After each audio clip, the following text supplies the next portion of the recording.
Yeah, yes, revolutionary greetings, comrades. Feel most welcome to our class. This is Conscientism Study Group, which is the philosophy and ideological class by Kwame Nkrumah, also for Dr. Kwame Nkrumah. Conscientism is the philosophy and ideology for decolonizing Africa, with key objectives towards liberation of Africa, total unification of Africa, and total development of Africa. Conscientism is a philosophy, just like many other people have their own philosophy. They either call them socialism or anything else. But Marxism, socialism, capitalism, and the rest. So conscientism is a philosophy of equal magnitude. Conscientism, of course, is based on materialistic philosophy. It doesn't base much on what you call the idealism philosophy. So these are materialism philosophy and ideology that actually take into consideration our material well-being and our material resources for our emancipation, our unification, and our development. So thank you once again. You feel most welcome. We've been doing our reading for some time now, but permit me to recognize the presence of some few members who have joined in before I give a little background from where our reading has come from and what do we do every time we are here, because I've seen presence of some new members to our class. Let me recognize the presence of Myra. Myra, of course, is a strong member of this class from UK, but actually born in the territory called Uganda. We also have, of course, Mr. P with us here. We have Sealel. Sealel is one of the revolutionary comrades from Kenya, a very close friend also. We have Raspala from, of course, South Africa. And we also have Joseph Antoni, who is also joining us from the Caribbean. I believe so. So, comrades, feel most welcome to our class. Basically, we have been reading this book. This is a book reading class. So you have been reading the book of Kwame Nkrumah, the book called Conscientism. And this book, Conscientism or Conscientism, you can call it Conscientism or Conscientism, is a book that, as I've said, was actually left by Nkrumah and wrote by Nkrumah for the purpose to help us decolonize Africa, with an intention and objective that once we attain the decolonization of Africa, a decolonized Africa will look like this. It will look like being a totally liberated Africa, liberated from all shackles and all foreign invasion and all foreign whatever material or Western prototypes. It will be purely an African Africa. Then its second objective is actually to have a totally united Africa, an Africa that is united into one continental government for Africa. And the third objective is actually scientific socialism development of Africa, an Africa that's developed based on social context, not an Africa actually developed based on capitalist content and mindset. This is what conscientism is all about. So we've been reading from paragraph to paragraph, and what to do, we read a paragraph or two paragraphs. We share our thinking in regards to what do you think. So this is not a lecture class where we lecture you to tell you what is right and what is wrong, but we engage you to reach that consciousness, what you call the higher level of understanding. So you have there's some people call them inner standing.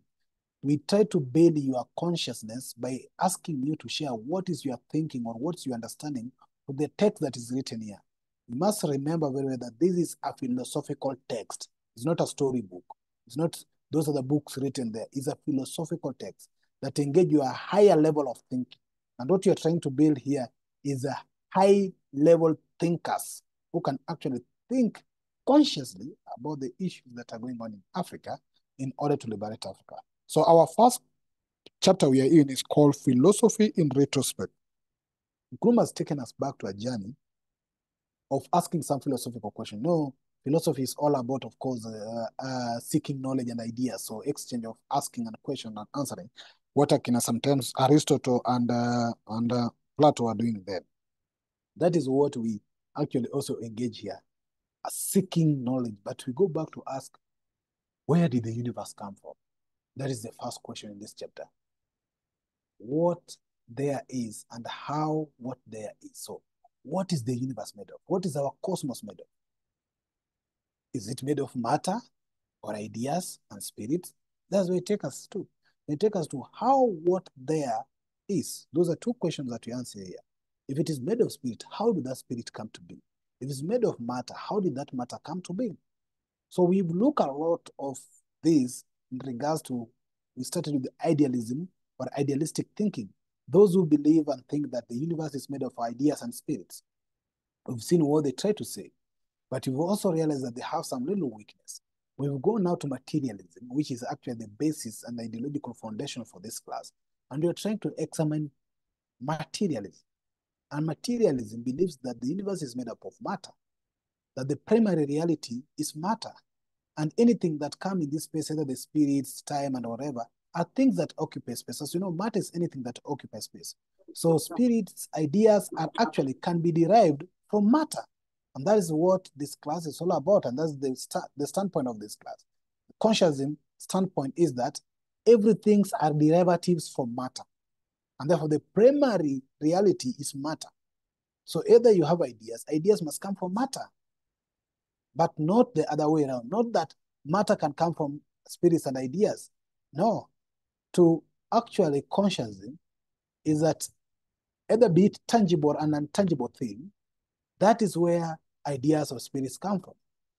But idealism insists that everything else starts from ideas and spirits, and that even matter is a concept within the spirit. So it's like saying that the tangible matter, what you can touch, because spirits you cannot touch, ideas you cannot touch, but things you can touch, like either your body, our resources as Africa, are actually just what they call them perceptions, but not reality too. Idealists or spirits. And that's why idealism take too much of spiritual nourishment and spiritual attachment rather than the material possession and the material well-being of the people. And that's why Nkrumah explore a bit on even the concept of Christians or those who are religious are being told that they should store their wealth in heaven where the moth cannot reach it. When in reality, they now struggle very hard to attain spiritual nourishment at the expense of trying to work hard to ensure that they can attain some material possession to take care of their welfare. So this is where actually, can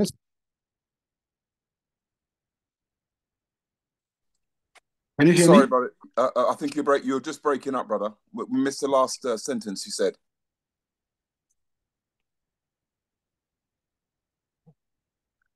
Pigbin? Yeah, we've lost you, man. I think it's your network. Oh, but you can hear me now? Can everybody hear Pigbin? Hope Yeah, you can. I'm hearing him. Sorry?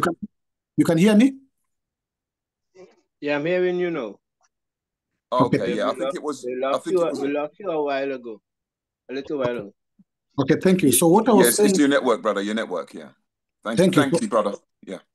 So what I was saying is that Nkrumah is taking us from that perspective that idealism or ideas or spirits actually do not take into consideration our material well-being. And therefore, Nkrumah is introducing us to materialism as a philosophical tool for a liberation, emancipation, unification, and development of Africa. And now, at where we are at this particular moment, we are trying to explore further what we call materialism.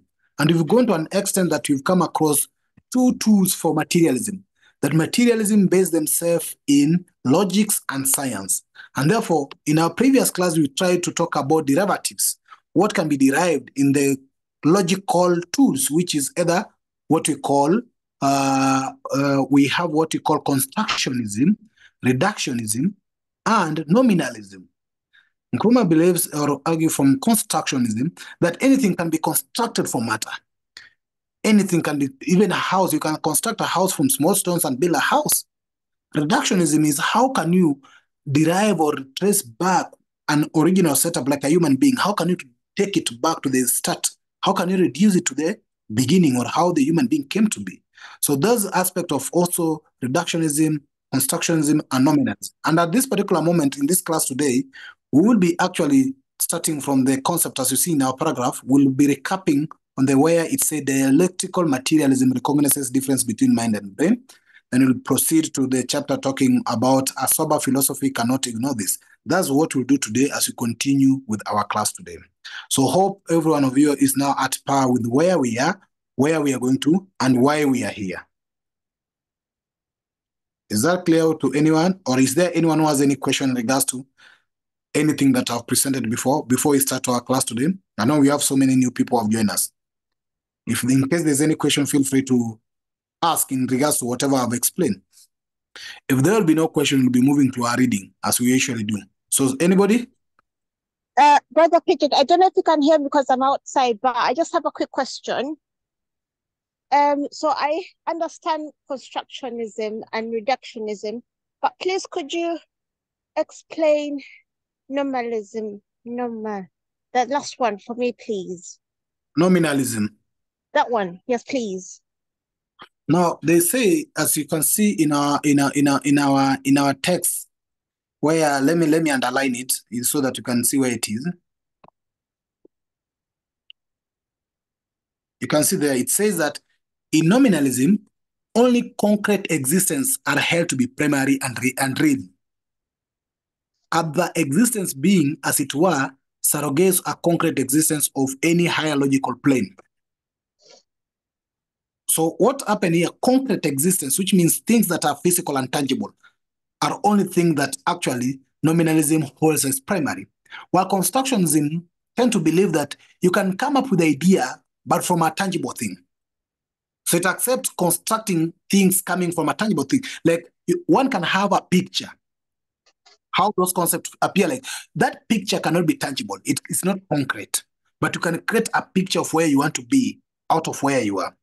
But nominalism do not believe of any of other picture or that imaginations of something being. They only take into consideration what is being, what is physical, or what can be tangible, or what is real. That's what they consider real. Anything that like a picture or an imagination of a beautiful woman, they cannot see that beauty, neither can they touch that beauty. So they don't content with that beauty. They see a woman as a woman. But constructionism can construct beauty out of a woman and have a perception like this woman is beautiful. That beauty is more of like an idea, is more of like a concept or an imagination or a thinking that is not tangible to nominalism. So nominalism only believes on existence or only believes on concrete existence only, and they hold those one as primary and real. Anything out of that, they don't find it as being real or concrete. Okay, thank you so much. That's really helped me. Thank you. You're welcome. Any other question? If there will be no question, we'll ask one of our members to read for us from Dialectical mechanism. But I think we need to start even from now. Now it will be, of course, I know we did it, but let's catch. Sorry, can I ask a question? What page are we on in the book? We are in page 25, Marlene, but I think in your book, we might be in page 23. All right, thank you. I'm feeling a lot better now. You are seeing a lot better now? Yeah, remember I was really not well. Okay, thank you. We are happy that you've recovered. Mr. P has been concerned about you sometimes. Yeah, I'm okay now. Thank you. Yeah. So, Mr. P. Yes, yes, brother. Can you read for us our chapter starting from the word now, then connect the dialectical materialism, two of them, so that we can discuss them at one? Of course, my brother. Give me 2 minutes to get the book. Oh, shucks. Sister Mali. I prefer to follow the books because the words are so small, I'm struggling to see them. Yeah, pinch your screen, Marlene. Pinch your screen. Yeah, well, I've got the book, so that makes it easy. I was on page 23, and where does it start? What paragraph now? Hold on. Now it would, of course, is that it? Yeah, Correct. Yes, correct. all right, I'm with it. Okay, carry on. Thank you, Marlene. All right. Now, it would, of course, be a mistake to seek to infer from the foregoing that according to philosophical dialectical materialism, mind is, say, brain, qualities are quantities, energy is mass. These locutions would commit what are referred to as category mistakes. Dialectical materialism recognizes differences between mind and brain, between qualities and quantities, between energy and mass. It, however, gives a special account of the nature of the differences. Both in metaphysics and in theory of knowledge, it does not allow the differences to become fundamental and irreducible. Thank you. Thank you for that reading. Now, you're welcome. As it's been read, we always go around to call your name and ask you, what have you understand out of this? So try to digest the reading and tell us, what are you trying to understand out of that text? We want to go first of all to the understanding of the text as it is. What are you learning out of the two paragraphs that have been coming out? Or what do you think is being said here to your thinking? We always share our thinking, and all thinking are correct. We don't punish or we don't have higher thinking, but everybody is correct to share their thinking. So I'll go to my list and start by calling your name. If you have something to say, you can come through and say. If you don't have anything to say, you can tell us pass, so that you can get more time to understand through other people sharing their thinking. Maybe you can be able to build some thinking. So that's our tradition. So in my list, of course, it starts with, I'll go down. I'll start with Ras Spala. Ras? Greetings, comrade from South Africa. Greetings. Ras Spala?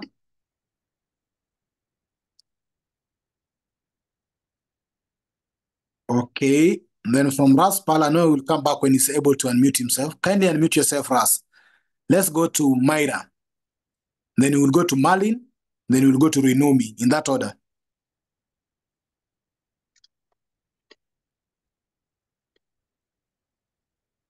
Oh, okay. So I think he's trying to say that the philosophy of materialism differentiates between different types of matter. For example, I think he said mind and I think he said brain, while maybe another field like metaphysics kind of just lumps everything together. So I think he's trying to show a distinction between the different types of thinking, I think. Yeah. Thank you. So do you think mind and brain are the same? Or qualities and quantity are the same? I think what Dr. Nkrumah was trying to say is that in materialism, they're distinct. There's a difference. Well, I think he's saying that, but there are other fields like metaphysics that would just say that they're all the same. That's what I think. Thank you but for I your think they're different. Yeah. Thank you. Thank you for sharing your thinking. So you've combined, that's your thinking in both paragraph 1 and paragraph 2. Or do you have anything else to say in paragraph 2?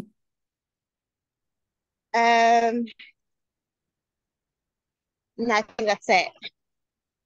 Okay, thank you.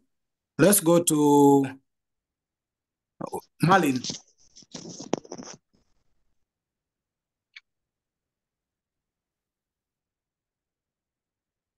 Malin?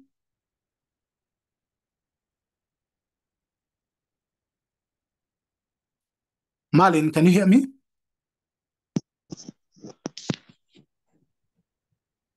Okay, Marlene is not able to speak. We'll come back. Marlene, you need to unmute. I don't know if because she's still muted. So Marlene, you need to unmute, please. And let us know if you're going to comment or not.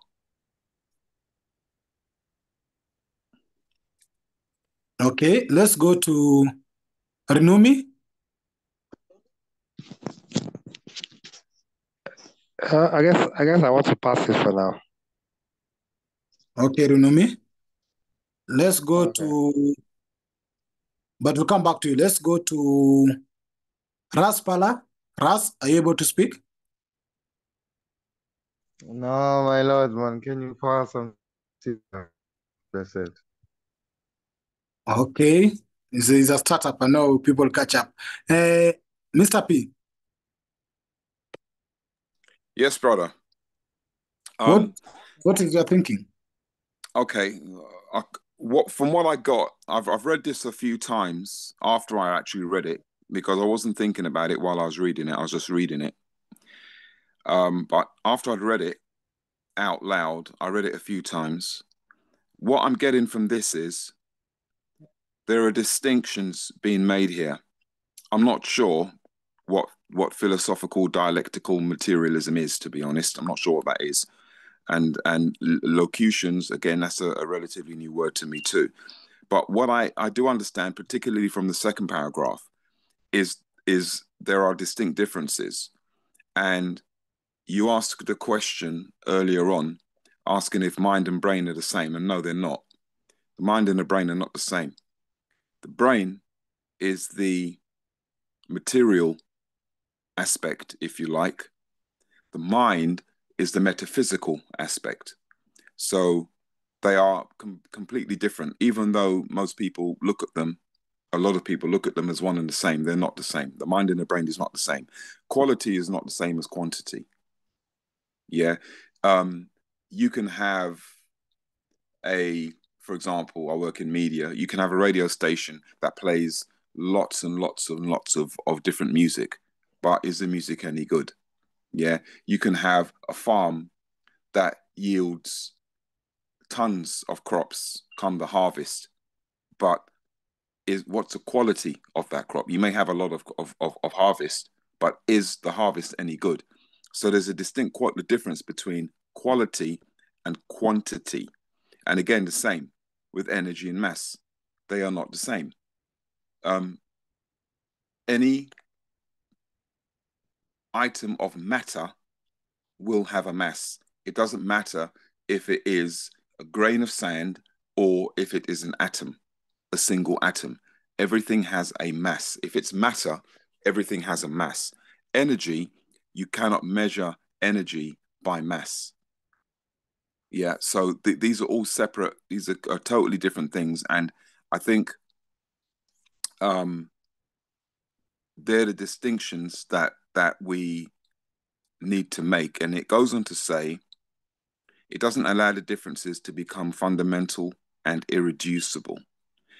That I'm not clear about, to be honest, but that's what I've understood of this so far. And I'm looking for further enlightenment from the other members on the call to hear their understanding of what I read.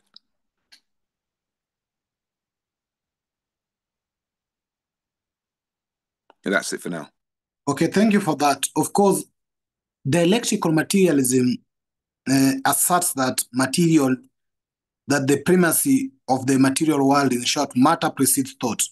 So matter comes first. That's the dialectical materialism. But in this context, let me try to also share what I think in regards to this context. Mm-hmm.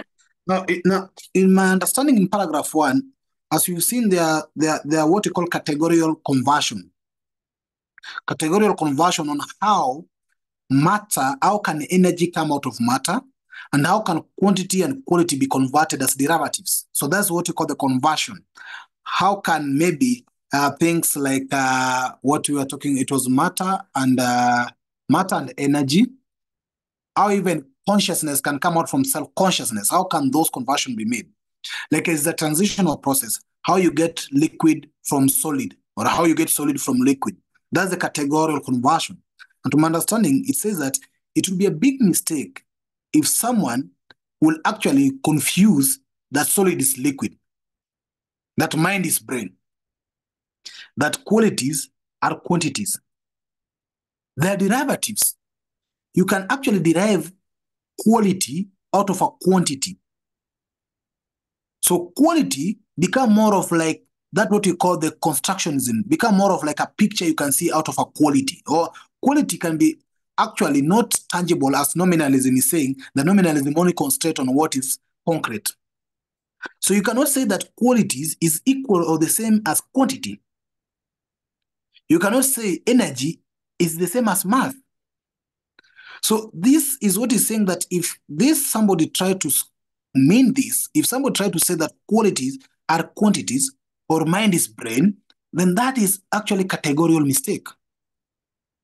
Because there is now, in the second aspect now, to my understanding, the second paragraph, it says that dialectical materialism recognizes the difference between the mind and brain, the difference between quality and quantity, the difference between energy and mass. However, it gives account of the nature of the difference, both in metaphysics and in theory of knowledge.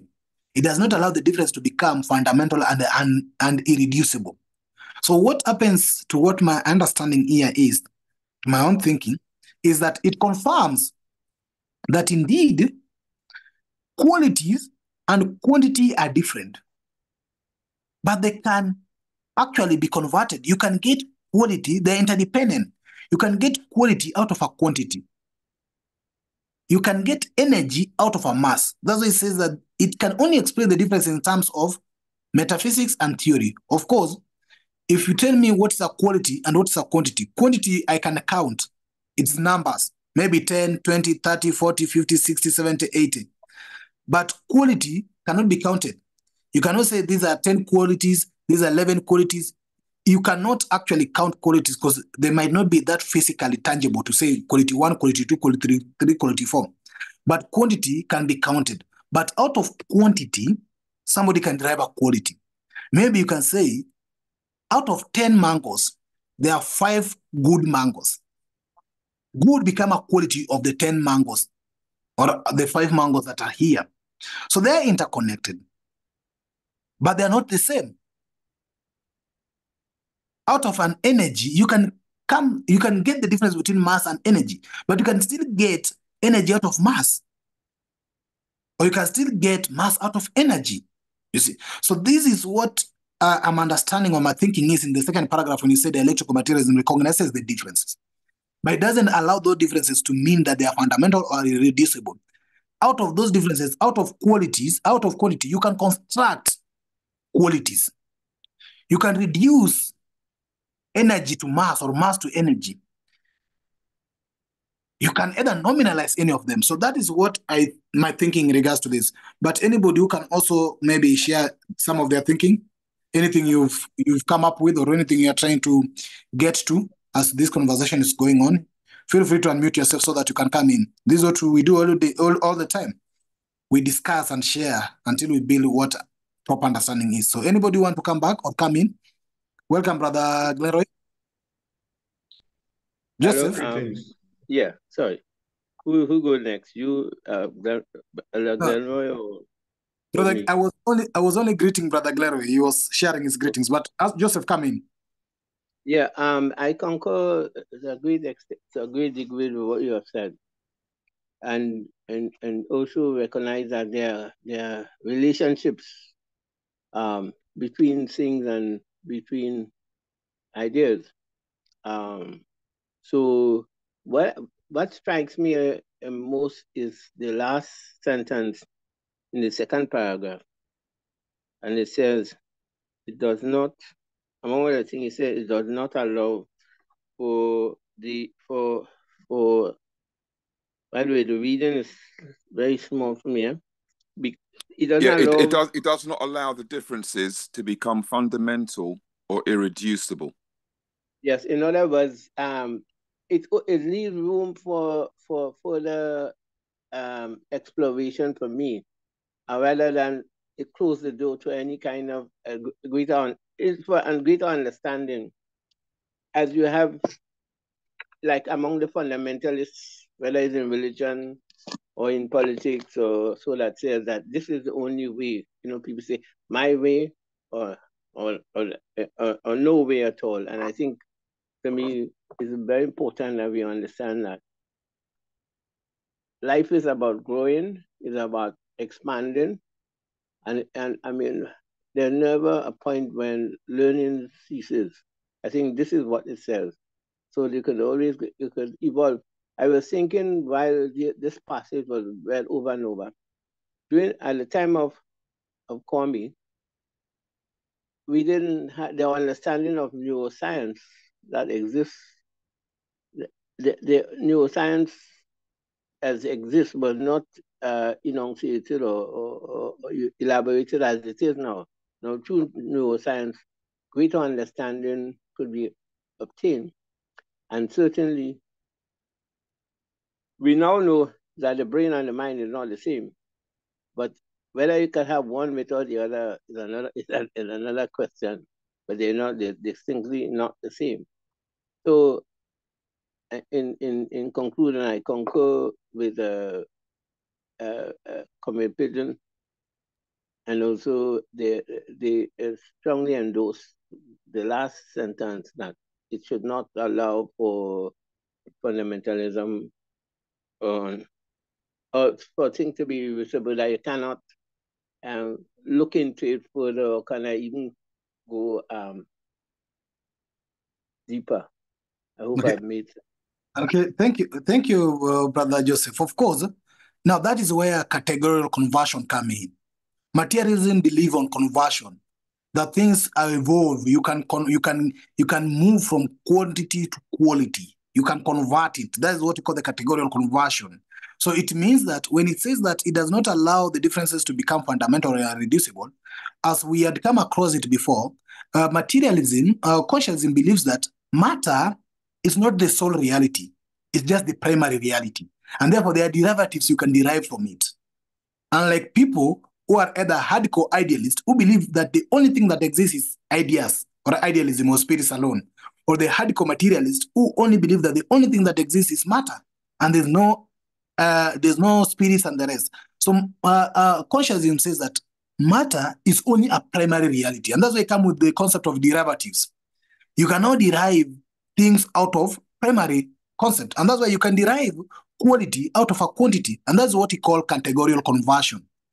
The ability to get something out of some space, you see, the ability to get actually liquid out of a solid, you can convert it.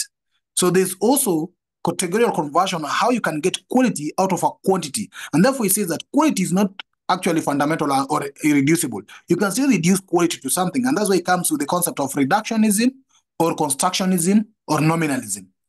Out of a concept, you can construct something out of it. So whatever comes in like a picture of a beautiful lady is constructed out of a physical body, a matter, a man or a woman. Then you can, out of a man or a woman, you can say an intelligent woman, a beautiful lady, or something like that. So you can always derive things. You can either derive things that become either idea or concepts. You can actually convert such things like a strong woman, a mature man, out of the matter, the primary matter, which is a man or a woman. So that's what he calls to himself what he call categorical conversion. But you can also actually reduce something in reductionism. That's why I say they should not become irreducible. You can reduce something out of it, out of a strong maybe woman or out of a strong society. You can reduce it and go back to check the tenets that made that society strong.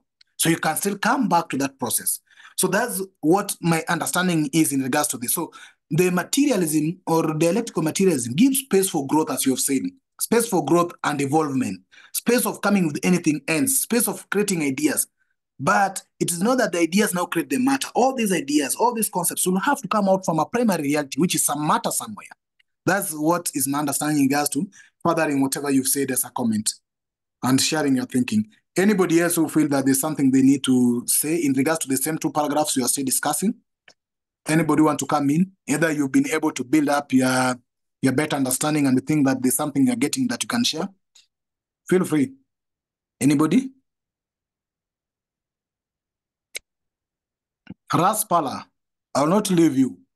Ras Spala, I believe you can have something to say. Or Inumi, any of you? Yeah, my king, man. I'll have something to say very, very, very soon. I'm starting to understand what you're saying now. Okay, thank you. Rinumi?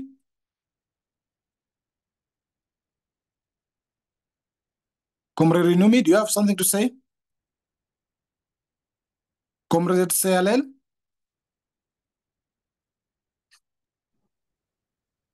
Yeah, thank you. Greetings.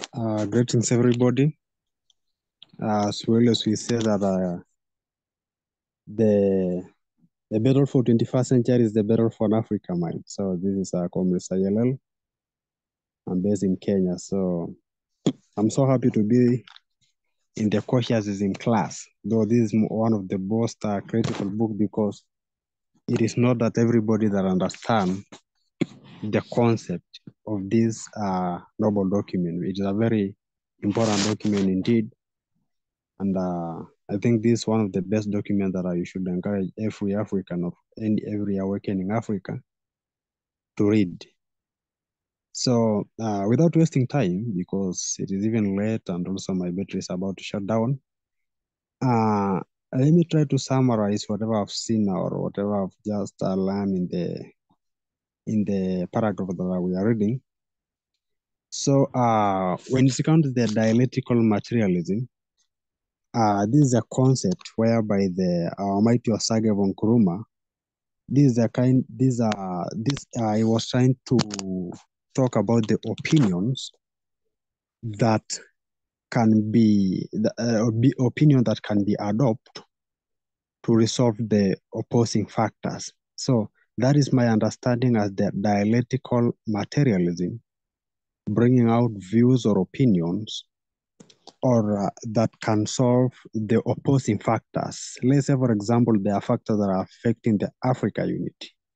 So, or economic freedom in Africa. So basically, that is the reason, that is my understanding based on the dialectical materialism.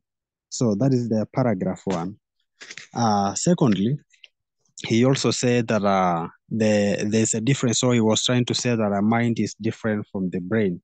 So a brain, it is something that is tangible, but the mind is not something that it's not tangible.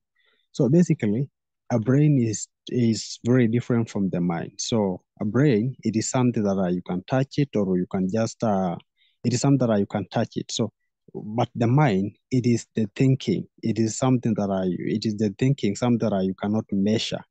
But a brain, you can just measure this brain. You can say this brain, there's amount of this brain in this. We have 2 kgs of brain, right? But mind, you cannot measure mind. As well, he also said that the qualities. So when he was trying to say the qualities, it is something that you can just select. Maybe you are having 10, for example, my brother Pigbin has demonstrated very well, saying that you can have around, for example, 2 bananas, but you have 1 is rotten. So 3 bananas, so 1 is rotten. So the remaining 2 are the remaining qualities, and those are the best one.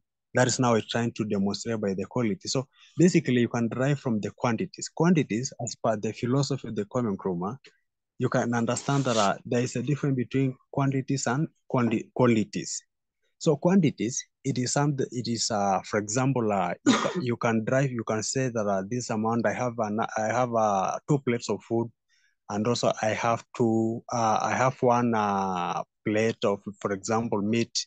So that's what Nkrumah was trying to explain when he said the quality. So quantity is about trying to sort out something that is good from the something that is something that is not needed. So that is quantity, trying to select something that is might be durable, right? That's the clear one that I might even as well used. So that's as my understanding. So on the second paragraph, he was also trying to explain as well as there's a difference between mind and brain. That's something that I've also explain. So he went ahead also trying to explain the metaphysics of knowledge. It does not allow the difference to come in fundamental incurable. So maybe that's where I am trying to seek the knowledge, or where I'm trying to get into understanding on what it means by saying that both in metaphysics, in theory knowledge, does not allow the difference to come in fundamental and irreducible.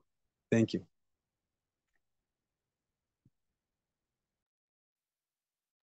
Thank you, Comrade Sialel. Of course, you said something that's also very fundamental there. So thank you very much. Of course, as per metaphysics actually deal with the first principle of things, including abstract concepts such as being, knowing, identity, time, and space. Those are metaphysics. You cannot touch them. They are more of as what you are saying. The time, knowing, being, identity, time, and the rest.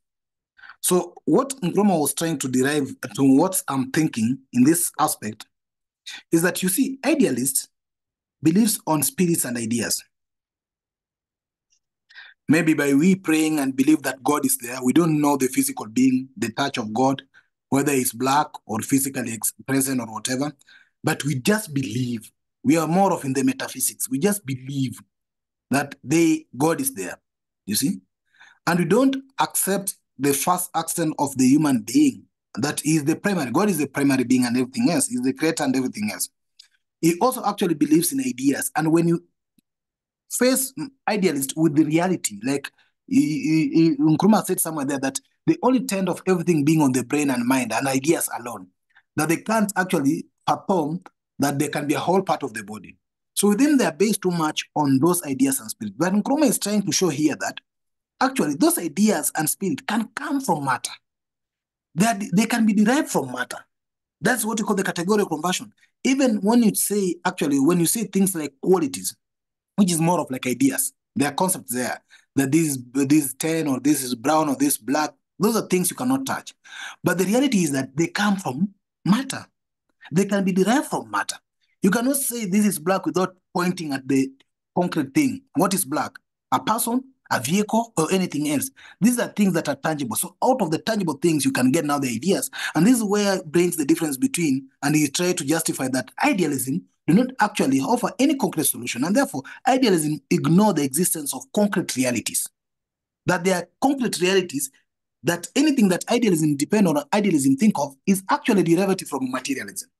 So it's not that we, and is in the concept of how we think it in African concept. When you talk of our material possession, maybe our minerals, our gold, and everything else we have, unity, for example, or liberation of Africa is an idea you cannot touch. It's not concrete. But out of that liberation, we know what must be done in order to have the liberation, you see? We know our resources should actually not be continuously exploited by the West. With the moment the West stop exploiting our resources or exporting our resources, our mineral and gold, and we, African, will use our minerals and gold for ourselves, we will believe that we are liberated, that we are no longer exploited. So the liberation will be an idea and a thinking that cannot be touched, but it must be based on material well-being, our material condition, our matter, our minerals. The moment our minerals are used for us, like for example, when you talk of unity of Africa, you cannot touch unity. But there are things you can see that are actually unifying Africans. When you see people move freely from one place to another, when you see people share common currencies or language together, you can tell that they are united. So unity must actually be derived from real and practical, or what you call material solutions and material tangible things. You cannot say we are united and yes, you can't see each other, you can't talk to each other. How united are you? So I think this is what Nkrumah was trying to derive into. But let me give a space for other maybe two people to come in before we continue the next paragraph. Anybody want to come in again before we end up with those two paragraphs? Then we read the next paragraph. Anybody want to come in? Yeah, I think, Brother Pigeon, that one element that gets lost is the element of the feelings. Because Descartes say, I think, so I am. But there's more than that. I mean, and that's where awareness of being comes in. Awareness, and you can only be aware when you feel, when you can activate all the senses in you and so on. You know you're alive. Nobody have to tell you you're alive. You might not be cognizant of what is around you, but you know you're alive because you're breathing and you're doing some of the function, biological function. So I think, it is said, there's a saying that says, the best things in life are free. But the best thing, the best things in life, cannot be seen, but they must be felt in the heart. So even in the concept of liberation, it has to be felt and not just be spoken through the intellect, but it has to be felt deep in the heart.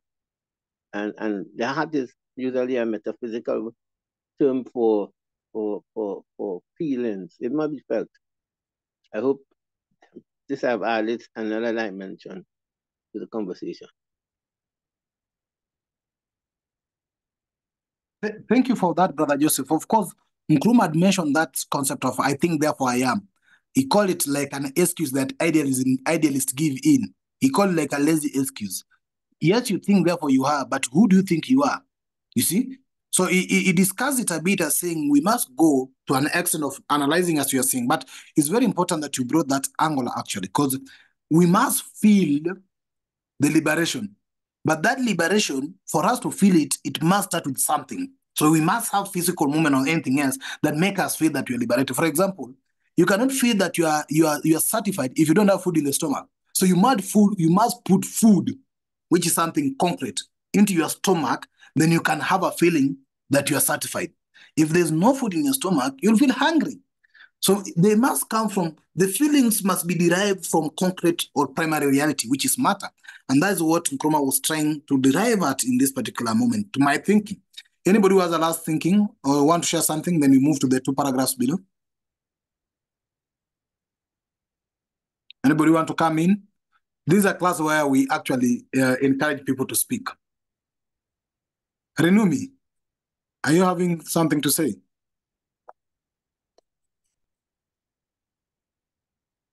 We are sharing our thinking. So when either you keep quiet or you keep silent, it means either you have not processed fully your thinking, or you're not ready to share with us your thinking. Glenlaura, I see you are here. What can you say?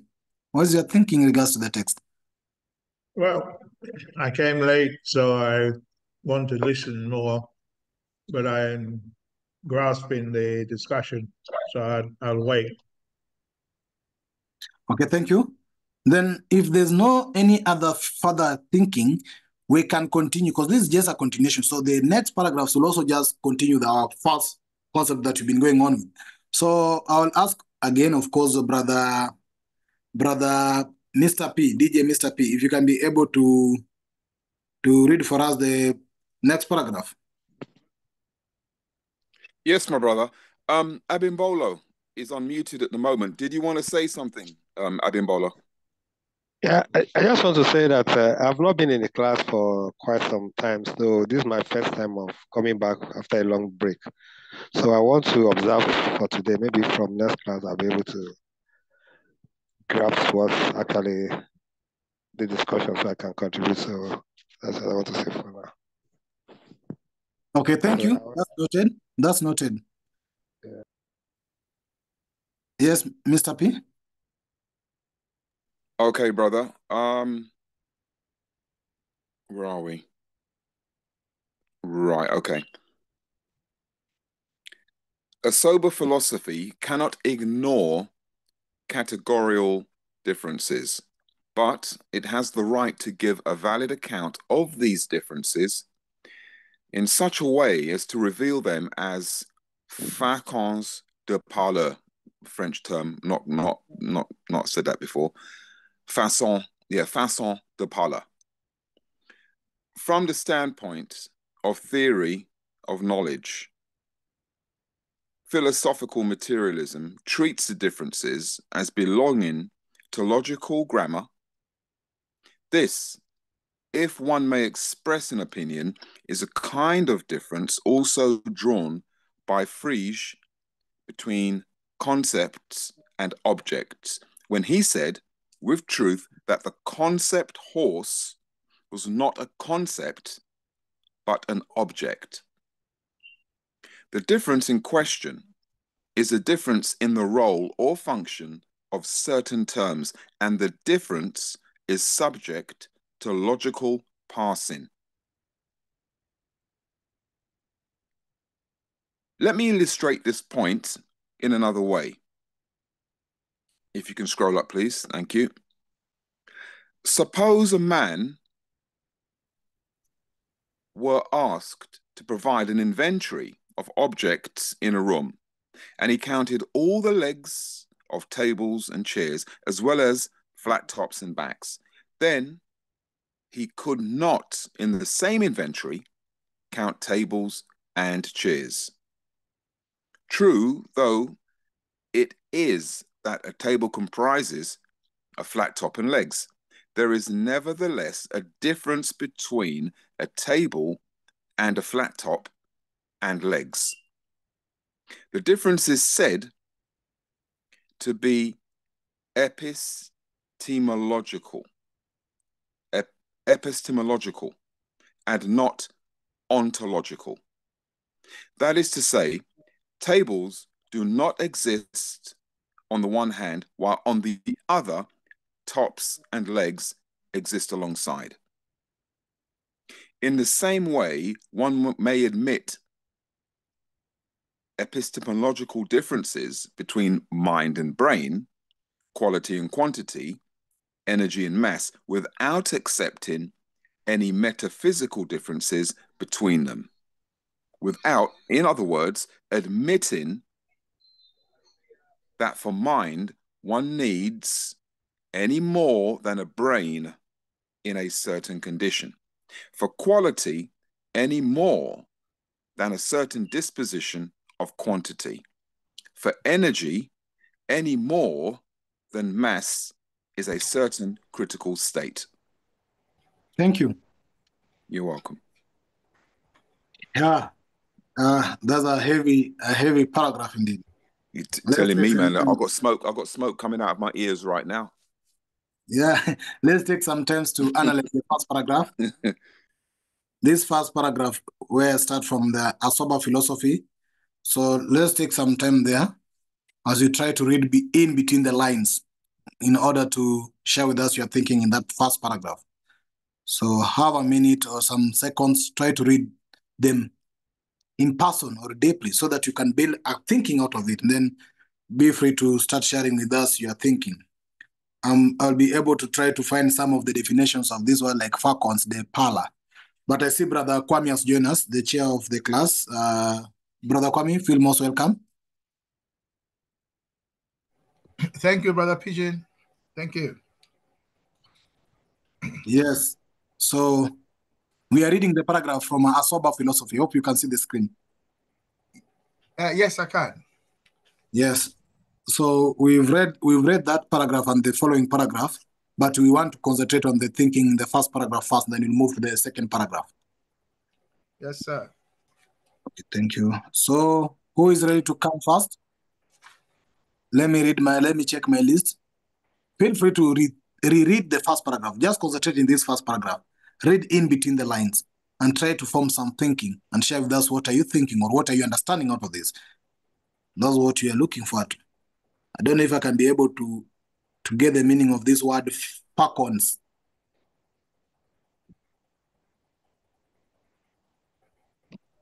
Yeah, I think it's pronounced façon. Façon. Yeah, façon de parler. What is it? Because the C's got a little tail underneath it, so it's like an S. It's pronounced like an S. There you go. Plural, façons de parler. Okay, a turn of phrase. Ah, okay, I understand.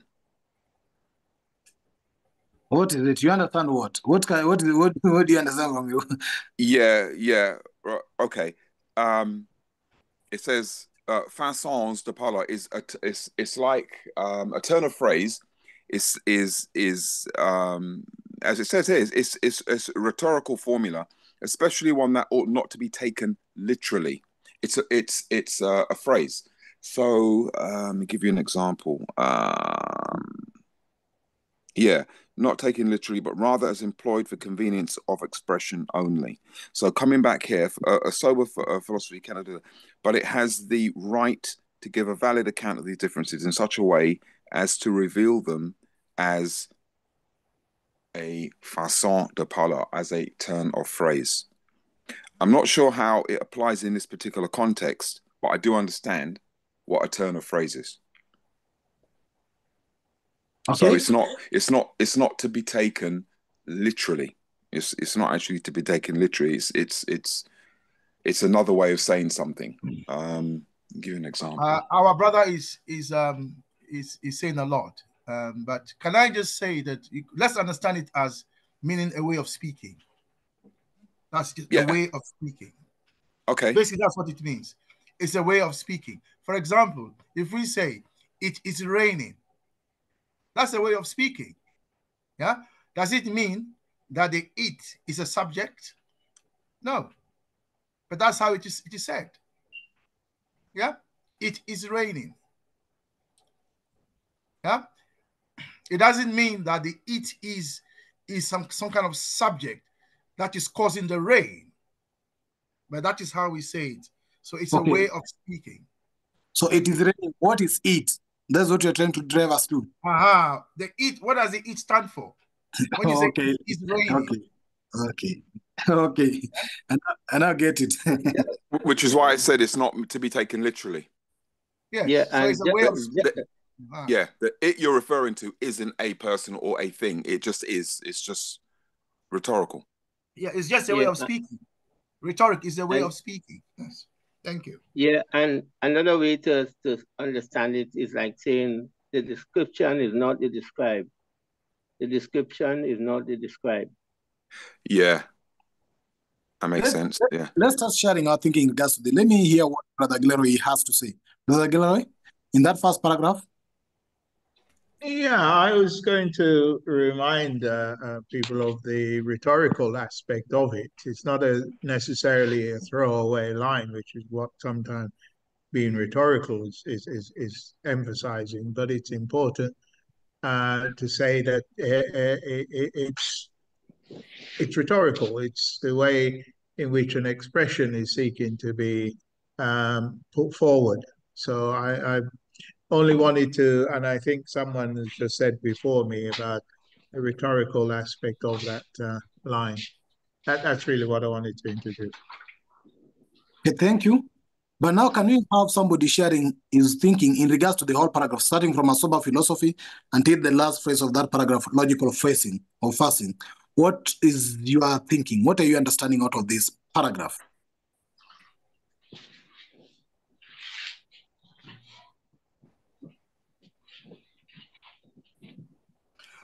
Can I draw our attention to something?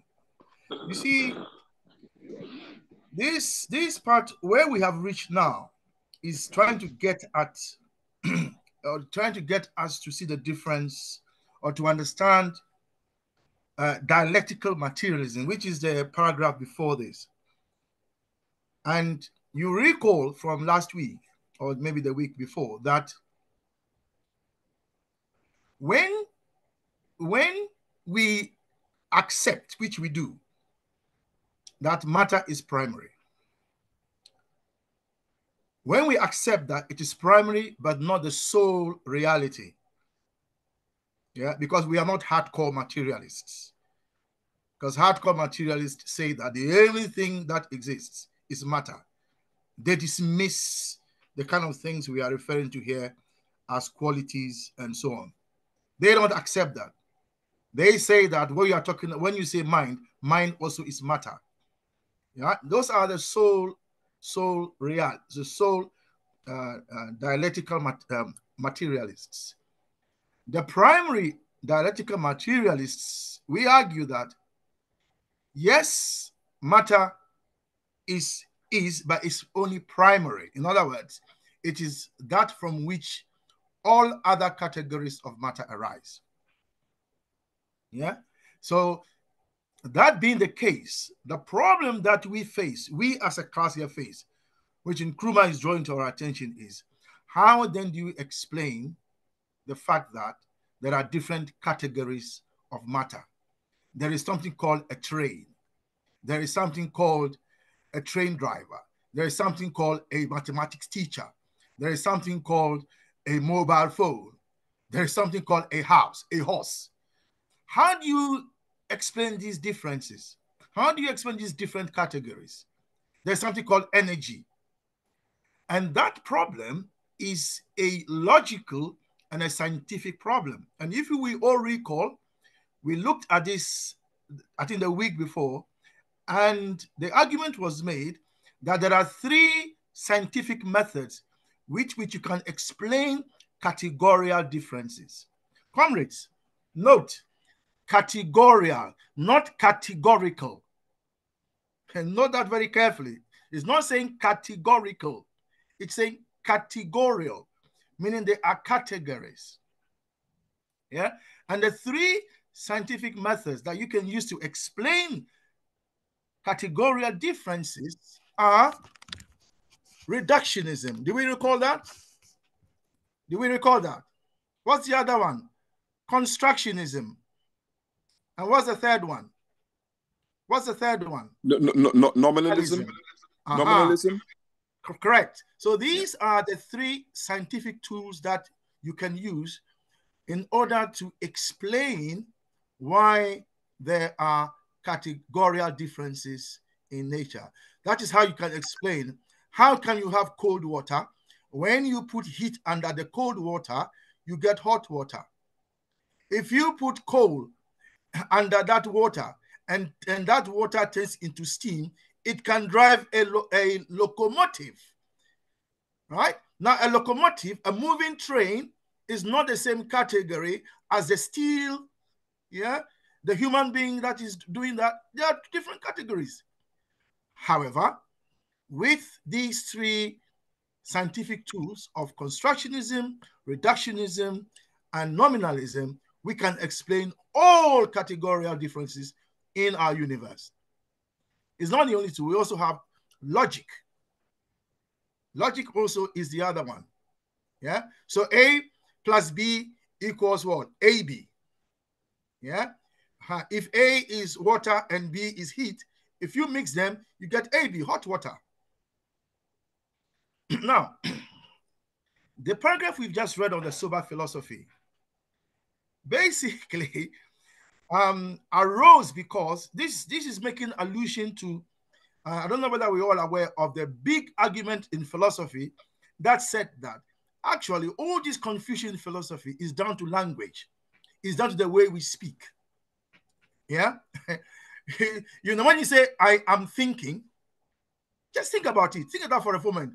I am thinking. Who is the I? It's Christian. Yeah.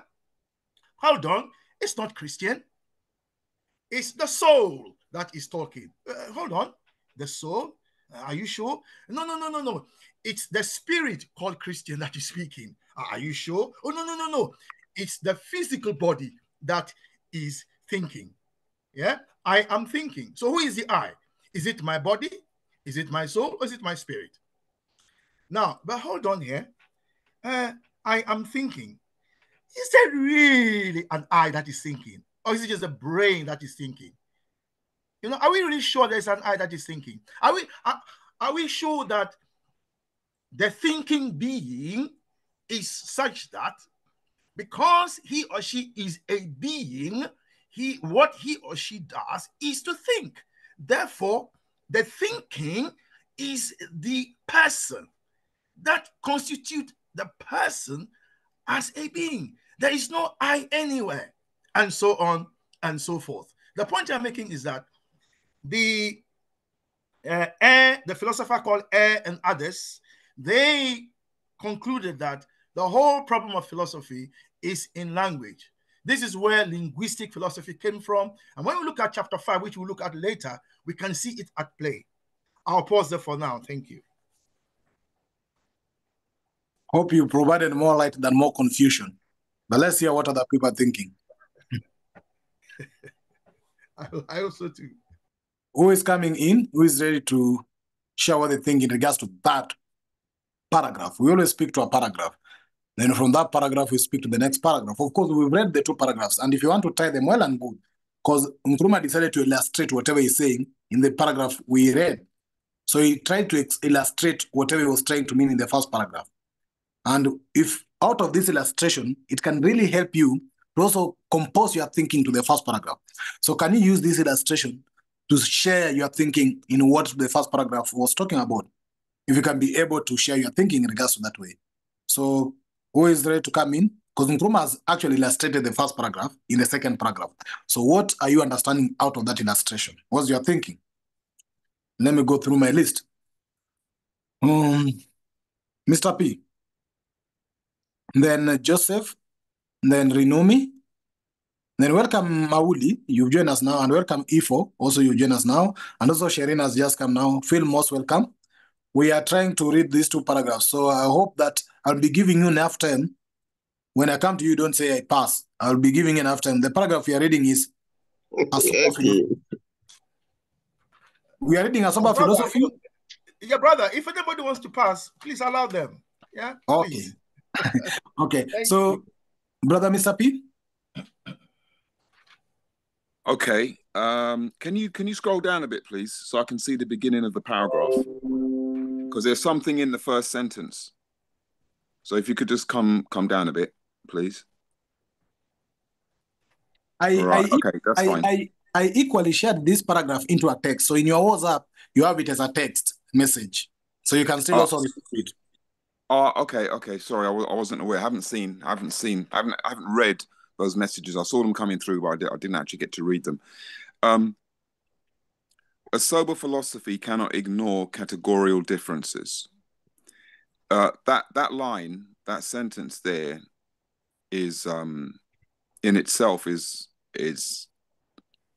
quite powerful, because what I understand from that is if your philosophy is straight, if you're thinking straight, you'd be crazy or foolish to ignore the categorical differences which we touched on earlier on, saying about how you can derive you can get the secondary derivatives from the primary source, i.e., we have matter. Everything really comes down to matter. So things that we have are derived from matter. You cannot have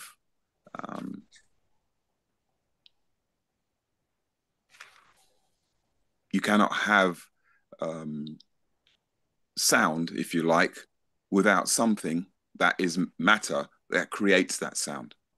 Okay, you cannot see sound, you cannot touch sound, but you cannot have sound if something doesn't actually, something physical, something materialistic doesn't actually create it.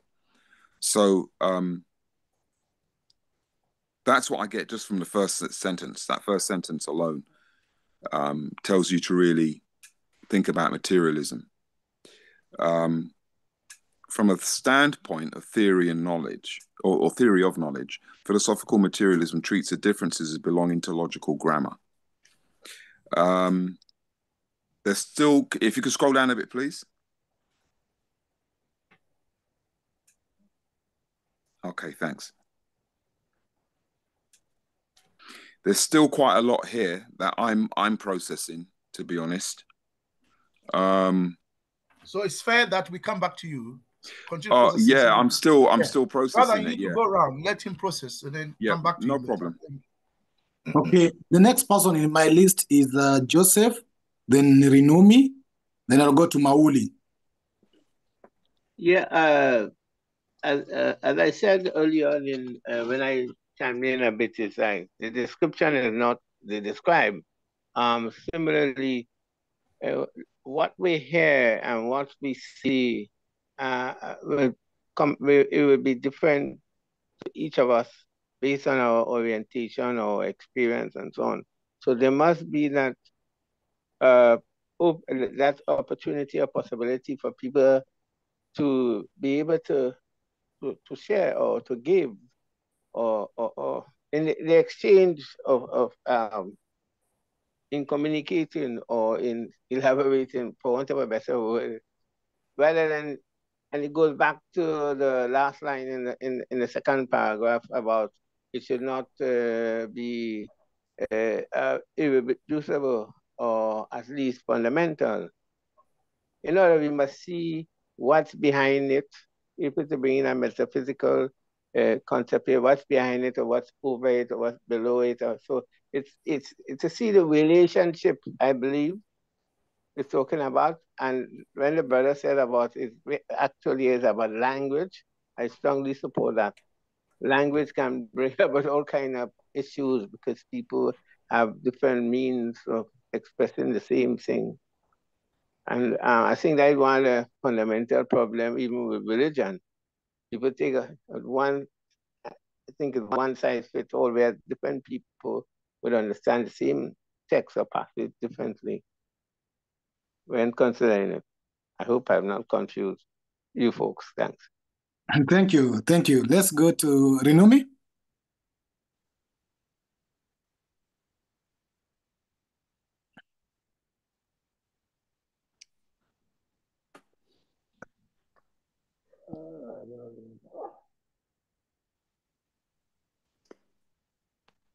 Rinomi? Yeah, let's We pass? I want them to give it a try before I actually wanted to pass, but I'm trying. What? By reading Let me pass. I'll come. Maybe I'll come in after one or two people. Okay. The King Mauli. Yeah. So, good evening, brothers. Good evening. So for me, sometimes Nkrumah, I don't know, he sounds so heavy for the mind. But then, for what I Sorry, make you out sound so of what? Sorry. heavy. Oh, please, it's not. That's a very. It's not heavy. Okay, because what I make from the matter aspect and also the matter aspect of all of this is it's intertwined. One leads to the other leads into the other as well too, and you cannot really say this can function without that. That has always been the challenge I have been seeing. So it is not really straightforward as the narrative seems to project. So I'm always looking for how do we find a breaking point where we can say, okay, this really is really separate from the other, which is the matter aspect and the non-matter aspect of the subject. Okay. But I think you learned about derivatives. Where can we derive the second category from the first category? So you have differences. There's first category, what you call the categorial, what you call there's the first category and the second category. You can derive anything from primary reality. So that's what the position has been. So we don't say that there are no differences. As it has said, that it does not allow the differences to become fundamental and irreducible. That's the only what he says somewhere there. But we will still come back to you in case you have anything else to say. Don't worry. Okay. Glenn? Yeah, I agree. It is heavy. Perhaps it's my absence for some time and joining late. Yeah, Gerald, it's not heavy. Perhaps not for you, but I do think that it is when I read the paragraph in regard to that you had expressed opinion on, that to me gives a lot of room for thought about how the differences between the object that you're asked to count would be divided and subdivided. So reading it, it does give, in my opinion, food for thought. But I think that Osajo Fo is reaching out to everyone who could contextualize this. I'm certainly struggling, and perhaps because I've joined late, but I'm listening and I'm learning. Thank you, Chair. Thank you, Glenn. Brother Pigeon, can I come in there? Yes. The reason I am saying it's not heavy is not because it's not heavy, but it's because we are required as Africans to get to grips with our situation and to solve them. And however heavy they are, if we're going to unite, liberate, and develop the continent, all of us have to work together. I don't know how to drive a train. I've never driven a train. But there are brothers who can do that. I have never, there are things I have never done. I've never piloted an aircraft, but there are brothers and sisters who can do that. So it doesn't mean we should all be able to man a train, let's drive a train, or pilot a train, or pilot an aircraft. But that's not to say that piloting is heavy. It's just that it's a skill set that amongst us we should have. The thing about this, the book we are reading, is that it is meant to give a kind of general overview to all of us as Africans in order for us to understand what it is we need to do. But let me cut through all this and just give a very simple example. when there's a problem, which needs to be solved, and the African is in the thick of that problem, do we sometimes say there's a problem with the black man? Do we sometimes say that? Now, what is wrong with the black man? Is that something some of us have heard? Yeah, it is true. Yeah. Now, why do they say that? You understand? And is what they are saying true? So the problems, if you say that, what is a problem with the black man? Are you saying that the black man is fundamentally or has a fundamental problem that can be solved? Or are you saying that the problem that you are seeing can be understood scientifically using constructionism, nominalism, or reductionism? In other words, we can arrive at the source of what it is we are looking at, define the problem correctly, and solve it. You understand? So this is just an example to draw our attention. Now, if we are finding that paragraph hard, Nkrumah has explained that paragraph in very simple words in the next paragraph. So, Brother Pigeon, I'll suggest we read the next paragraph to throw light on this paragraph. Actually, we did tie the two paragraphs in our initial reading. We didn't read it separately. Yeah, what I'm suggesting is let me illustrate this point up to the end. Let's read that paragraph, and then, because that paragraph is an illustration of what we are saying is heavy. Okay. The other thing I want to say is that the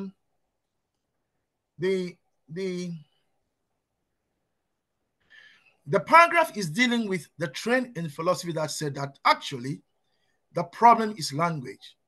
You understand? When you say, well, what is wrong with the black man? You know, that language tends to define the problem in a certain way. And there are two ways you can look at it. Either that the problem is so fundamental that is it. You can't do anything with the black man. The black man is a problem. You can't, there's nothing you can do about the black man. That's one way. The other way is to say, actually, if we consider the black man as a category of human, if you like, then that category of the black man or the black woman, if you like, you know, that category can be explained in more fundamental categories. So that's the two way you can look at it. Thank you. So let's read the next paragraph, and then that will throw light on the paragraph. Okay. Let me read that paragraph. It says that, let me illustrate this point in another way. Suppose a man were asked to provide an inventory of objects in a room, and he counted all the legs of table and chairs, as well as flat tops and backs. Then he could not, in the same inventory, count tables and chairs. True? Though it is that a table comprises of a flat top and legs. There's nevertheless a difference between a table and a flat top and legs. The difference is said to be epistemological, not ontological.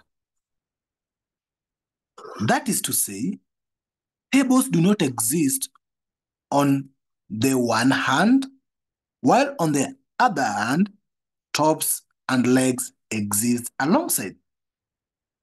In the same way, one may admit epistemological differences between mind and brain, quality and quantity, energy and mass, without accepting any metaphysical differences between them, without, in other words, admitting that for mind, one needs any more than a brain in a certain condition. For quality, any more than a certain disposition of quantity. For energy, any more than mass in a certain critical state. Thank you. So this paragraph that you've read, Brother Pigeon, is basically laying bare the previous paragraph and linking it to dialectical materialism. So I think you should ask for comments on this. You'll find probably be easier for all of us. Now let's proceed with asking the same comments as you go along the line. But if in case had passed you and you were not able to share something or you are thinking before, if you feel that now you have a better grasp of it, just let me know. But let me go to Ifo. Ifo? Yes, comrades. Are you able to share something in regards to the paragraph? I am, but I came in late and I didn't read it. So I'm only just seeing what you have shared so far. But it resonates with me because one of the teachings that I have learned is that most of the, what do they call it? Most of what we think of as reality is not even real. And there's a lot of separations that we do that don't make, it's like the question of do you exist as an individual or do you exist as a collective? A lot of the languages that I'm familiar with, there are not a whole lot of words for I. You have the binary concept in Europe where they talk about, you and the rest of society. But a lot of our languages have words for we and us and community. And so there's this, I'm Isoko, yes, which is part of my community, but I'm also an African. I'm also an African in the diaspora. So we are multiple things. And I think as in the spirit of Ubuntu, as we remember and reflect on that, we will collectively start working on the collective as opposed to the colonial idea of just the one. That's what it brought up for me. Thank you, Brother Ifo. Sister Marlene, then Myra.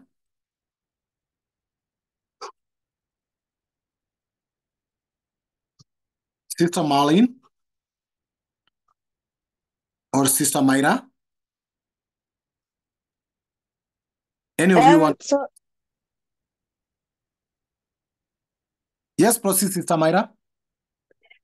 So I think this is a difficult one for me, but I was thinking the first paragraph, the one that starts with sober philosophy, I thought he was saying that sometimes maybe these differences come down to language, to the way that people logically describe their material reality. And then the illustration that he gave, it kind of made me think, I like what Brother Joseph said about how different people may arrive to different logical conclusions when they're describing or talking about the same thing. And I thought about the illustration. I thought it's like, let's say we had two comrades, Comrade A and B, and we give them an assignment to go to Africa to find the problem as to the challenges of Pan-Africanism. So they go off, each separately. Then Comrade A goes and comes back and says, right, so the problem is so it's just hypothetical, there are eight legs and 2 flat tops. There's too many components, the problem is big. Then Comrade B comes back and says, actually, no, it's not that big. They're just 2 tables. That's true, there's no problem. So what's the outcome? There's one outcome is each of us in the group will either side with A or B, and then down the line we form political parties, then we start fighting, and then we start the political game, and then the rest is history as we know it now, as it happens on the continent now. Or as materialist Pan-Africanists, we can sit down and analyze both Comrade A and B's findings, and maybe we'll find out, well, hang on, maybe you're talking about the same thing, because 2 tables have 8 legs and 2 flat tops.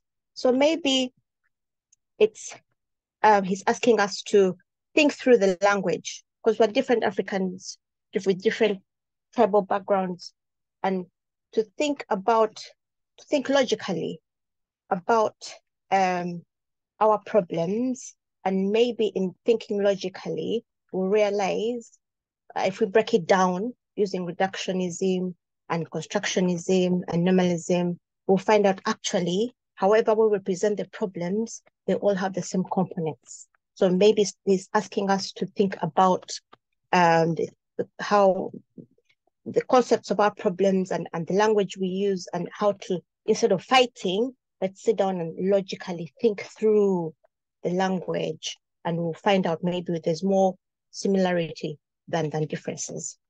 Thank you. Thank you, Sister Maida. Let me go to... I can speak now. Sorry, I was trying to unmute and I couldn't. Kindly speak, Sister Marlene. Yeah, what I was saying is Sister Myra has explained it pretty well, more or less what I was getting from it, you know, because it's saying a table and a chair, and what is it, a tabletop, a chair, and the brains and everything is like we need to put everything together to construct things well to develop ourselves. I think that's a short version of what I think it's trying to tell us. Okay, thank you. Raspala? Sister Shireen has come back. Sister Shireen, you've been on and off. Hope you can have something to say, even though you've not been that stable. Hello, greetings everybody. Greetings, Papa Pigeon. Greetings. Yeah, I'm just trying to digest the second part of the paragraph where it says the difference is said to be epistemological, not ontological. So I'm just digesting that. So can you come back to me? It's okay, sister. Raspala, do you pass again? Of course, we are free to do so. Raspala and Brother Gleroy. Brother Gleroy, do you have something to say? No, I put in the chat, I want to pass. Okay, I see now Brother Coco's hand is up again. He was not able to speak all along, but maybe he's now able. Coco, can you come in? I know you've been listening.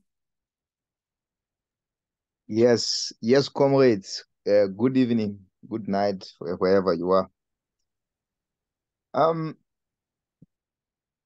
So, in the first paragraph, we are challenged to think carefully about different things, different aspects, different materials or their derivatives, to think carefully and say, are those the same things?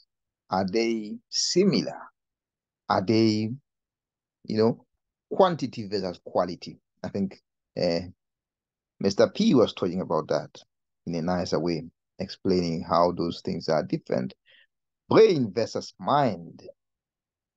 But in this paragraph, which he then goes on to illustrate, he's trying to challenge us to say, okay, even though those things are not necessarily the same, you won't want to say you can find one without the other. Because you're not going to find the table without the tabletop and the legs. Those things go into making the table. All right. So we construct the table out of the tabletop as well as the legs. In the same way, the mind is a mind because of different things that you do, or a human does, but they have to do that with a brain. So it's sort of something I won't get into, but he's talking more about interdependencies here, but also reminding us about the reductionism or the constructionism from materialism. That is my 2 pence. Thank you, Brother Coco. Allow me also share what I'm trying to think from this. And then I think Brother Father Waiguru has joined us now. You feel most welcome. I know you joined late, but better late than never. Feel most welcome. I'm trying to understand from my side that a sober philosophy cannot ignore categorical differences, which means there's philosophy that ignore this. And maybe that's idealism, that actually ignore categorical difference. Of course they do. Then when I get to where they say that here where somebody tried to imagine the illustration of a table and a chair and whatever. So this person who decides to break all parts and count them differently from the leg, the top, and everything else, assume that they're different. By reality, they are one. Of course, the makeup that is the makeup of everything else that is in there. And therefore, this is what I'm trying to get here, that as he says, it's just logical grammar. As he says, the difference between concepts and objects. And he gives an example like a horse. Was a horse an object or a concept?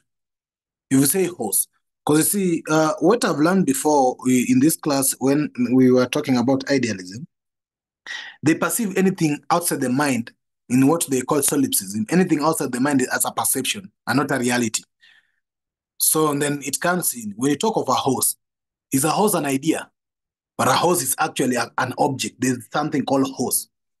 You see? So this is where I'm trying to get towards it, that we must actually accept that there's differences, categorical differences. And if we don't accept that, then it's like we'll be actually illusioned. Because we must accept that these things exist, like when we are going to extent of quality out of a quantity. We must agree that there's quality. But as he says here in this illustration, says that it is true, we cannot ignore the quality part, but it means for quality or any more than a certain disposition of quantity. If we increase the quantity, we can get the right quality. I think that's sometimes we do say that. So he says, yes, quality and quantity are maybe different, but they depend on one another. For you to acquire maybe the right quality, you just increase some right quantity and you get what you want. If you want to get bad people, or maybe in terms of behavior, you add more thieves. Like if you want to get a bunch of thieves, you don't put in another, maybe, let me say, as they call it, that pastors are holies. So if you want to get pastors, a group of good pastors, you don't put on more thieves. You don't add more thieves to get more pastors. Or you don't add on more pastors in a group of thieves to get more thieves. And that's, of course, a difference in this. So it's just that we can achieve the second derivative out of working on the first primary principle, out of putting more quantities, we can arrive at the right quality.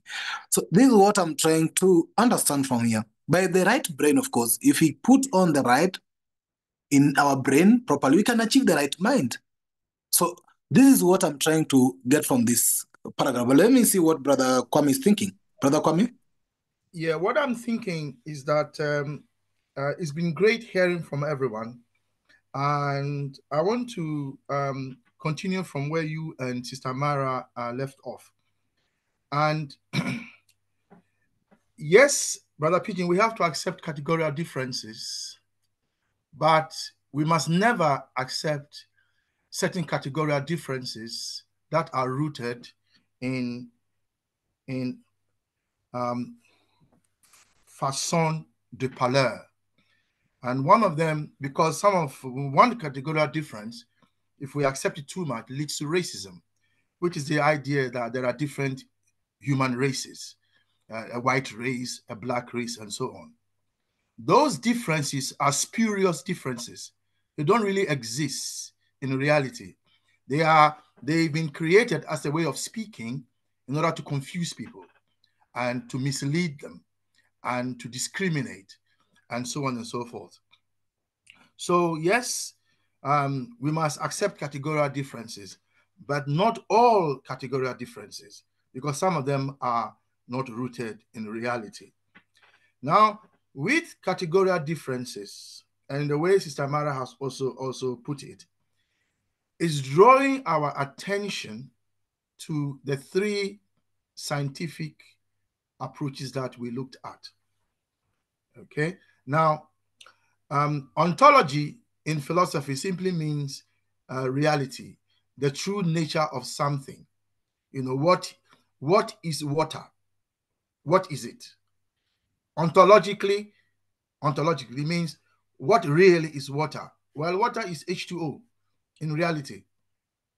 Yeah, that's what water is, H2O.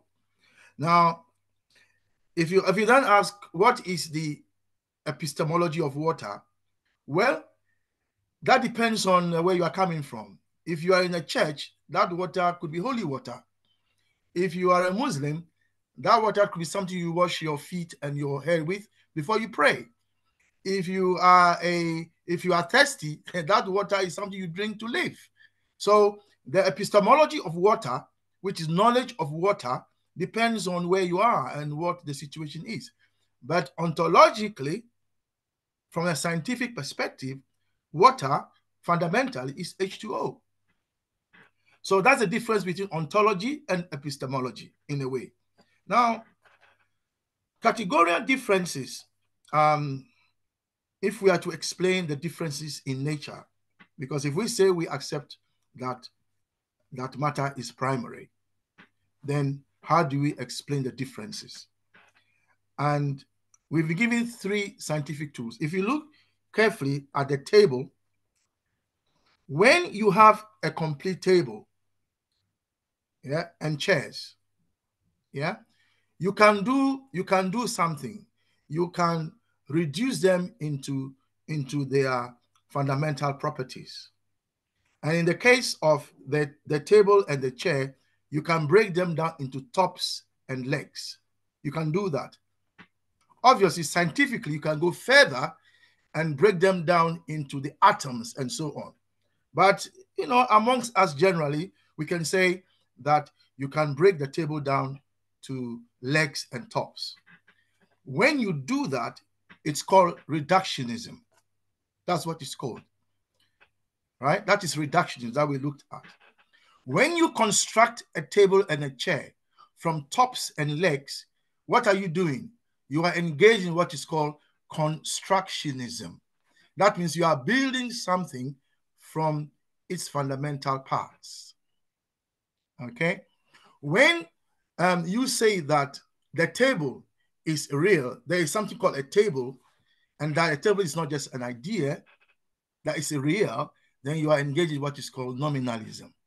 So what Nkrumah is doing there is drawing our attention to how the 3 scientific approaches that we looked at can be understood using the very simple example of table and tops. So I hope this is clear to everyone. If it's still not clear, think about Africa. What are the 3 ways we can approach the African situation? We can take Africa as a whole, right, breaking down into its constituent parts and see, well, where is the problem? That's one way. If we do that, it's called reductionism. In other words, we can take a reductionist approach to the African problem or the African situation of the African solution. That's one way. Or we can look at the fundamental building blocks of Africa, whatever they are, which we arrive at, and then say to ourselves, how do we construct a new Africa? That is constructionism.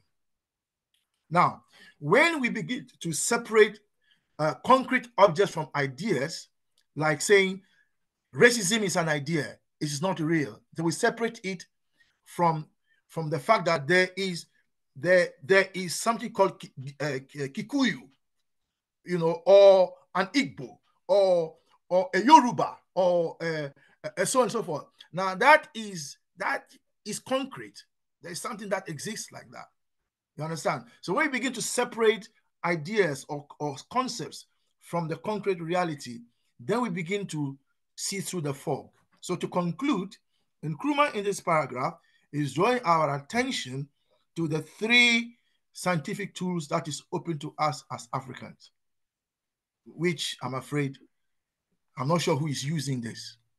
When you look at the Pan-African family, I don't know, maybe you do.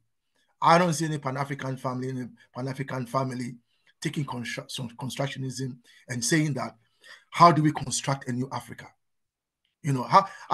Let's have a conference on how we construct a new Africa. I'm here to see that. Or say that, look, okay, let's look at reductionism. How can we reduce the African situation to ways in which we can understand it in a very simple way so we can share that with ordinary people so they understand and can come on board the train for the total liberation, unification, development of Africa. How can we just reduce things to very simple terms? That is the second way. Or why don't we start separating the concrete reality from ideas? The idea, for example, that someone called Jesus exists and can save us, and if we want salvation, I mean, that idea and the concrete reality that guy has never saved anybody so far. As far as we know, if you want drinking water, you have to have drinking water. Either you send your daughters to go and carry it from the stream, or your sons, or you bring a pipe, or you build a place where you bring the water, you cleanse it, then you pump it into people's homes. Those are the two ways. Jesus has not supplied water to anybody's home, as far as we know, not in terms of development anyway. So, let's separate this concrete from ideas. Let's separate them for our people. So that is the conclusion. So Nkrumah in this paragraph is saying, look, this is how we need to approach our situation. Let me pause there, also because of time. Thank you. Thank you very much. Sorry, brother. Just to clarify something, the nominalism is the separation idea that you spoke of. The concrete from ideas. The ideology from the materialism. No, it's basically to separate. Let's separate concrete reality from concepts. Okay, right. So the concept that there is something called salvation that Jesus gives, from the concrete reality that if you want water, praying to Jesus is not the solution. You have to go and get it. You have to go and fetch it. Let's help our people to separate this. We are not saying that you can pray for consolation. That's not what we are saying. But we are just saying that let's separate concrete reality from ideas for our people. That's one way. That's nominalism. Beautiful. Thank you.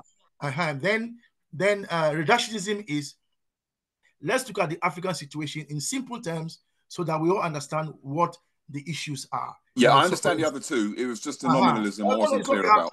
Yeah, I'm just going through them again. That the black man and the black woman is capable, is just as capable of erecting the best civilization, for example. You know, that is constructionism. So when we reduce it to its fundamental building blocks, we are saying that there are Africans who can build, they are there. They are there. And then constructionism is saying that, look, we can build whatever civilization we want. Who is to stop us if we really want? Thank you. Thank you. Thank you very much, everybody. I do appreciate how it's ending. We are waiting, and I think Africans are still waiting for water from Jesus. I think it was said the time of manna is over, and it's time for us to work. Anyway, I want to stress on some point here on our time management. We actually started today at around 7:20. For the last 20 minutes of the start, there was nobody in, and I see a big number was coming in later. We then make us not start from the same point. So people come in later, and they're not able to completely actually share their thinking in regards to this. So it's our humble request that if possible, try just to set that time aside so that you come at the start, so that as we continue, have the flow of now ideas and sharing this thinking. It will help you gain more from the class than if you now have to refer to what you are not there for. So it's just my humble opinion to members of Junior. I'm actually pleading with you that let's meet next time from the same 7, but please come by 7 or even 7:05 later so that we can pick together. But now that you've said Jesus has not provided what I see, Father Waiguru is here. Only a minute because we are past our time. Father Waiguru, we are not offending Jesus or the church. Thank you very much, my brother. And I'm very sorry for coming in very, very late. As we are talking right now, I'm at JKIA airport. I just came to receive a friend from UK. And it is so unfortunate. The reason why I said I just wanted to greet you and to say we as Africans are really being disappointed on every day. Like this flight that is coming in, Jomo Kenyatta KQ, was delayed for 2 hours because of some potholes in the airport. You can imagine. So these are the things. Players will not help us. We need people with mature mind. Imagine how many are so angry today because the flight from London to Kenya was delayed because of some potholes that airport was built. So thank you very much. Good night. And, Thank you. Jesus will repair the portal. Don't worry. So, generally, comrades, it's my pleasure to have you today. So, please, let's meet next time. Thank you all. Brother Peter, you need to mention Saturday before we go. Thank you. Oh, yes. On Saturday, we are having a current affairs. We are doing all current affairs in Africa, what is going on in Africa. But now we want to introduce some philosophical thinking. We don't just want to share our ideas just open. We want to see how the problems of Africa or any debates we do are related to actual philosophies and ideologies. So on Saturday, we are discussing current affairs in Africa. Of course, what's going on in Sudan, Congo, what's going on in Cameroon, the case by South Africa against Israel. But we want to give them a philosophical debate. But come on with more examples and try to see how actually all these problems are related either to materialism or idealism concept in Africa. And by this, we can create our consciousness. So this is what you're looking up to on Saturday, the same time, 7 p.m. So please, comrades, come in. Let's have a discussion. Because what you did as a class, we create a space for people to talk. Because Africans are not talking enough. But Kwame do say that we don't talk enough about our problems. So until we start acting, we'll continue talking. So let's come and talk until we act. Thank you. Brother Peter, I didn't say we don't talk about problems. I said we don't talk enough about unification, development, and liberation. That's what I said. No, that's our problem. That's our problem. We talk about them all the time. That's our solution. Our problem is disunity. So that's our solution. We don't talk much about our solution anyway. So comrades, thank you. So comrades, kindly have a blessed evening. It's already Friday here, and I know Glenn is also already Friday. So let's meet again on Saturday. It's a pleasure having you today. Okay, and I have one request to the group. Yeah. Before we go, one simple request to the group: if you're unable for whatever reason to make the session, it's just courteous to let the group know if you're either not attending or you're going to be late. Yeah, but we really do want to start on time, moving forwards. Yeah, that was all. Thank you. Thank you for that, brother DJ Mr. P. So see you on You're time welcome. Saturday and Thursday, please. Yeah. Have a good evening. See you, everyone. Bye. Bye.